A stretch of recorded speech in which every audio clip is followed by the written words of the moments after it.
Before Hershey and Chase could conduct an experiment, they had to base off their hypothesis from previous knowledge, one being Avery, McLeod, and McCarthy's The Nature of Genetic Information.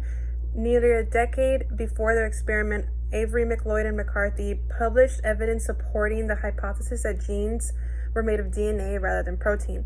Their experiment showed that DNA facilitated the genetic phenomenon is when naked DNA in the environment enters the living bacterial cell and the new DNA is incorporated into the living bacterium's genome. So Hershey and Chase also used Thomas Anderson's findings in their experiment, and his findings showed that phages consisted of a protein shell or coat of DNA inside the shell.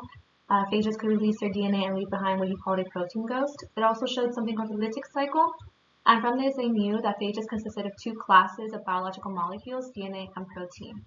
They also used Roger Harriot's findings, and his findings demonstrated that after phages infected bacteria, their protein ghosts remained attached to the outside of bacterial cells while their DNA was released elsewhere. So for the hypothesis in question, with their previous knowledge, Hershey and Chase developed the question of whether protein or DNA is the genetic material in bacteriophage. This led to the hypothesis that DNA is the genetic material in bacteriophage.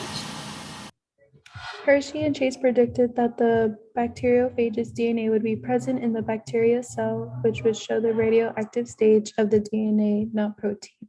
The purpose of this experiment was to find out which bacteriophage's component was the genetic material. Experimental design, test variables, controls, inductive reasoning, and deductive reasoning. Using the technique radioactive isotope labeling, Hershey and Chase tested to see which isotopes of phosphorus and sulfur gave off radioactive signals. They used viruses, bacteria, nucleic acid, which contains isotopes of phosphorus, and protein, which has isotopes of sulfur.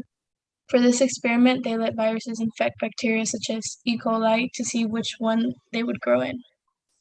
After the virus infected that bacteria, they would distribute the process and remove the virus as well as separating the bacteria from the solution. Afterwards, they would see where the isotopes were located. Inductive reasoning is from previous experiments and knowledge. Hershey and Chase were able to figure out the composition of genetic material, both DNA and protein. So the results from these experiments were Hershey and Chase used the studies of viruses that infected bacteria as evidence to show that DNA was in fact genetic material. Two tests were conducted. One of the two used phage protein while the other used phage DNA. The phages were both tagged with different radioactive proteins to differ which entered the bacterial cell and caused reprogramming to the viruses to produce viruses. When inspecting the protein phage, the radioactivity remained outside the cell, but when the DNA phage was inspected, radioactivity was found inside the cells. The discovery made it clear that bacterial cells containing radioactive phage DNA cause a release of new phages with some radioactive phosphorus. To affect the original hypothesis and/or state of biological knowledge. Hershey and Martha Chase experiment brought about the conclusion to the question of whether protein or DNA was responsible for the reprogramming and cell reproduction of viruses. Through their experiment, it was discovered that DNA causes reprogramming, which creates viruses. Many scientists in turn recreated their experiments and proved their discoveries true to this day, shown in experiments such as Oswald Avery, who proved their discoveries to be true. Scientists had determined by additional evidence and experimentation that genes contain DNA.